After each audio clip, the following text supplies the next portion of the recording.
कथा स्वार्थ त्याग ही खूप जुनी गोष्ट आहे. एका शहरात विराज नावाचा एक तरुण राहत होता. त्या बिचाऱ्याचे आई वडील स्वर्गात गेले होते. गरीब असल्याने त्याला स्वतःची शेतीही नव्हती आणि इतरांच्या शेतात तो दिवसभर छोटे मोठे काम करत असे आणि त्या बदल्यात त्याला पीठ आणि तांदूळ खायला मिळत असे. घरी येऊन स्वतः जेवण बनवून खाणे आणि झोपी जाणे, आयुष्यात असा संघर्ष चालू असताना दुसरा त्रास त्याच्या मागे आला. एके दिवशी त्याने खाण्यासाठी 4 भाकरी बनवल्या आणि हात आणि तोंड धुतल्यानंतर परत आला तेव्हा तेथे फक्त 3 भाकरी शिल्लक होत्या. दुसऱ्या दिवशीही तसेच घडले. तिसऱ्या दिवशी भाकरी बनवल्यानंतर त्याने त्या जागेवर लक्ष ठेवले तेव्हा त्याने पाहिले की काही वेळाने तेथे एक मोठा उंदीर आला आणि एक भाकरी तोंडात पकडून तेथून जाऊ लागला. विराज बघतच होता. त्याने लगेच उंदराला पकडले. उंदीर म्हणाला, भाऊ, तू माझ्या नशिबात असलेली चपाती का खात आहेस? मला माझी चपाती घेऊ दे. विराज म्हणाला, तुला घेऊन जाऊ दिली तर माझे पोट कसे भरेल? मी माझ्या आयुष्यात आधीच अस्वस्थ आहे आणि वरून माझे पोट नाही भरले तर मी काय करू? माझ्या जीवनात कधी आनंद येईल माहिती नाही. त्यावर उंदीर म्हणाला, मातंग ऋषी आपल्या सर्व प्रश्नाची उत्तरं देऊ शकेल. विराजने विचारले की ती कोण आहे? ती कोण व्यक्ती आहे? उंदराने उत्तर दिले, ते एक खूप मोठे संत आहेत. उत्तरेकडील अनेक पर्वत व नद्या पार करूनच तू त्यांच्या आश्रमात पोहोचू शकतो. तुम्ही त्याच्याकडे जा, ते तुमचा उद्धार करेल. विराजला उंदराचे म्हणणे पटले आणि दुसऱ्या दिवशी सकाळी जेवण गाठोडे बांधून तो आश्रमाकडे निघाला. बरेच अंतर चालून गेल्यावर त्याला एक वाडा दिसला. विराजने तिथे जाऊन रात्रीसाठी आश्रय घेतला. वाड्याच्या मालकिनीने विचारले, तू कोठे जात आहेस? विराज म्हणाला, मी मातंग ऋषीच्या आश्रमात जात आहे. मालकीन म्हणाली, खूप चांगली बाब आहे. माझी मुलगी 20 वर्षाची आहे. दिसायला सुंदर आहे. तिच्यात सर्व प्रकारची गुणधर्म आहेत, पण अद्याप एक शब्दही बोलली नाही. कृपया त्यांना विचारा, माझी मुलगी कधी बोलायला लागेल? आणि असे म्हणत मालकीन रडायला लागले. विराज, काळजी करू नका, मी नक्कीच याचे उत्तर घेऊन येईल. दुसऱ्या दिवशी विराज पुढे निघाला. रस्ता खूप लांब होता. वाटेत त्याला मोठे बर्फाळ पर्वत दिसले. कसे पार करावे हे त्याला समजू शकले नाही. वेळ जात होती. मग त्याने पाहिले की एक तांत्रिक तिथे बसलेला होता. विराज तांत्रिकाकडे गेला आणि त्यांना सांगितले की मला मातंग ऋषी यांच्या दर्शनाला जायचे आहे. कसे जायचे? रस्ता खूप त्रासदायक दिसत आहे. तांत्रिक म्हणाला, मी तुमचा प्रवास सुकर करीन, पण माझ्या एका प्रश्नाचे उत्तर तुम्हाला घेऊन यावे लागेल. विराज, पण जेव्हा तुम्ही मला तेथे पाठवू शकता, मग तुम्ही स्वतः का जात नाही? तांत्रिक, मी जर ही जागा सोडली तर माझी तपश्चर्या भंग होईल. मी जर ही जागा सोडली तर माझी तपश्चर्या भंग होईल. विराज, ठीक आहे, मला तुमचा प्रश्न सांगा. तांत्रिक, त्यांना विचारा, माझी तपश्चर्या कधी यशस्वी होईल? मला कधी ज्ञान मिळेल? विराज, ठीक आहे, मी या प्रश्नाचे उत्तर नक्कीच घेऊन येईल. त्यानंतर तांत्रिकाने त्याच्या विद्याने विराजला डोंगरापलीकडे पाठवले. आश्रमात जाण्यासाठी आता फक्त एक नदी ओलांडायची होती. एवढी मोठी नदी पाहून विराज घाबरला. तेव्हा त्याला नदीकाठी एक मोठा कासव दिसला. विराजने कासवाकडून मदत मागितली.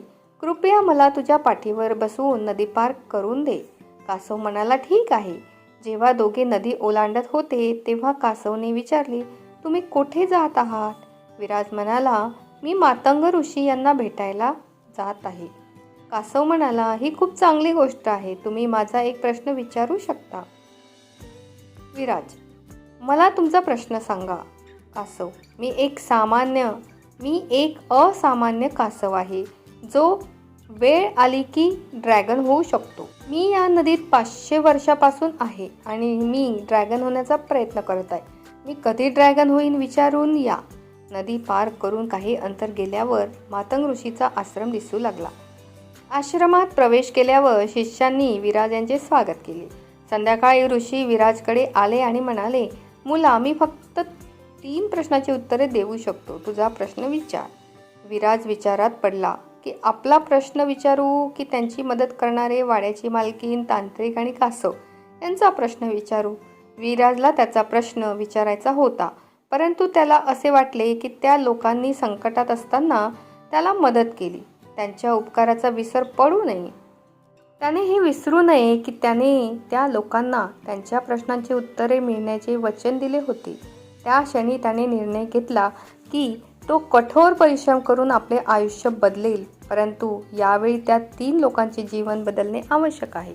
असा विचार करून त्याने ऋषीला विचारले, वाड्याच्या मालकीन त्यांची मुलगी केव्हा बोलेल?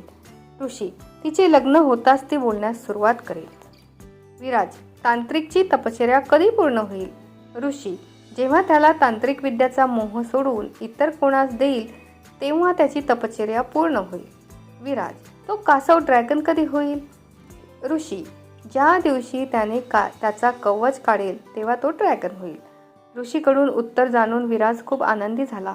दुसऱ्या दिवशी सकाळी ऋषीच्या पायाला स्पर्श केला आणि तेथून विराज निघाला.